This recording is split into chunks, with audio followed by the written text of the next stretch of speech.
mukhang, based on what you're saying, mukhang naniniwala kayo. But if not, is there anything na nagda-doubt po kayo? Anything na sinabi po ni Madriaga kahapon na nag-doubt kayo? In my honest opinion diyan, Cheryl, nakita nyo na umiyak pa si Madriaga eh. Buti kung parang crocodile tears lang ang ginawa niya, pero talagang umiyak siya ng gusto eh. Anong ibig sabihin nung pag-iyak niya, no? Pinagmamasdan ko yung kanyang yung kanyang emotional upheaval niya. Anong ibig sabihin nun? Kaya sabi ko, kung itong si Madriaga, puro kasinungalingan ang sinasabi niya sa kanyang supplemental affidavit, samantalang that was taken under oath, no, at hindi nagbago eh. Naging para bang iniisip ko, naging consistent din ang kanyang testimony. Paano mo pa ipabubulaanan yan? Oo. Ngayon, pangalawa, sinuggest ko pa nga sa aming chairman na imbitahan natin itong mga taon to, si Nolasco, sila Chica, Gina Acosta, imbitahan natin yung mga yan. Oo, para malaman natin talaga totoo na kilala ba nila itong si Madriaga. Ngayon, yun lang sa akin, no? Kaya sinabi ko, itong affidavit na ito, maaari maging smoking gun to eh. Sapagkat look, pag inipitan namin yung mga taong binanggit niya at sinabi nila na totoong nangyari yan, sinabi nila, no? Of course, sasabihin nila na hindi totoo yan.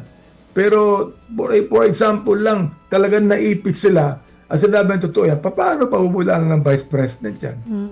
Paulit-ulit na sinasabi po, no, na clarificatory hearing yung kahapon and the next couple of hearings, also April 22, no? Ano yung na-clarify po para sa inyo? Anong mga main points na na-clarify po talaga? Sa akin, number one, na-clarify sa akin yung bigay ng mga pera. Okay. Na-clarify sa akin yung pagbigay ng 25 million sa kanya, na nakabili siya ng mga motorsiklo, sapagkat sinabi niya, natatago ko pa ang mga dokumento.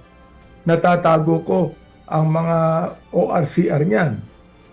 Na-clarify din sa akin yung mga bangko sapagkat nag-take siya ng oath na wini-waive niya ang bank secrecy. So, ibig sabihin nun, talagang i-open ng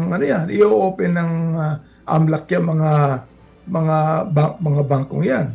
Then na-clarify sa akin yun. Yeah. Na-clarify din sa akin, Cheryl, yung Cheeky po, sorry.